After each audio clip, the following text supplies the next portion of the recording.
네, 윤석열 대통령의 부인 김건희 여사 허위 경력 의혹을 수사하고 있는 경찰이 이 불송치, 그러니까 사건을 자체 종결하는 쪽으로 방침을 세운 것으로 전해지고 있습니다. 공소시효가 지나 처벌할 수 없다는 건데 경찰이 최근 김 여사 관련 사건을 잇따라서 무혐의 처분한 상황과 맞물려서 논란도 이어지고 있습니다. 강민경 기자입니다.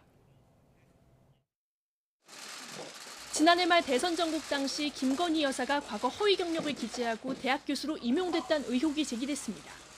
김 씨는 당시 YTN 취재진에게 돋보이고 싶은 욕심 때문이었다고 해명했고 파문이 커지자 기자회견까지 자청해서 고개를 숙였지만 논란은 가라앉지 않았습니다.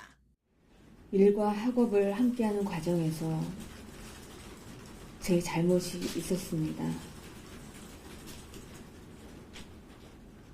잘 보이려 경력을 부풀리고 잘못 적은 것도 있었습니다.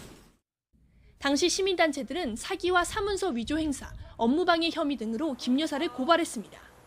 이후 반년 넘게 김 여사의 허위 경력 의혹을 수사한 경찰은 최근 불송치 쪽에 무게를 두고 수사를 마무리하는 단계인 걸로 확인됐습니다. 경찰은 우선 고발된 혐의들 대부분 공소시효가 지났다고 보고 있습니다. 김 여사가 허위 경력을 쓰고 일자리를 얻었다고 알려진 첫 사례는 2001년, 마지막은 2014년입니다. 그런데 형법상 사문서 위조와 업무방해 등 혐의의 공소시효는 7년이라 처벌 자체가 불가능하다는 겁니다. 시민단체들 역시 공소시효 문제 때문에 형법상 공소시효가 10년인 사기 혐의로도 김 여사를 고발한 상태입니다.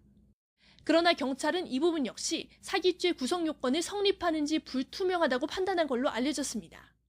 허위로 부풀린 경력이 일부에 불과해서 대학 측을 속이려는 분명한 의도가 있었는지, 실제 채용에 중요한 요소로 작용했는지 등이 확실치 않다는 겁니다.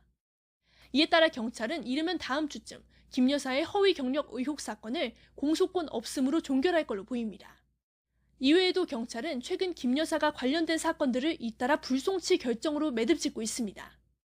김 여사가 기자를 매수하려 했다며 공직선거법과 정치자금법 위반, 업무상 횡령 등 혐의로 고발당한 이른바 7시간 녹취록 사건들도 불송치하기로 했습니다.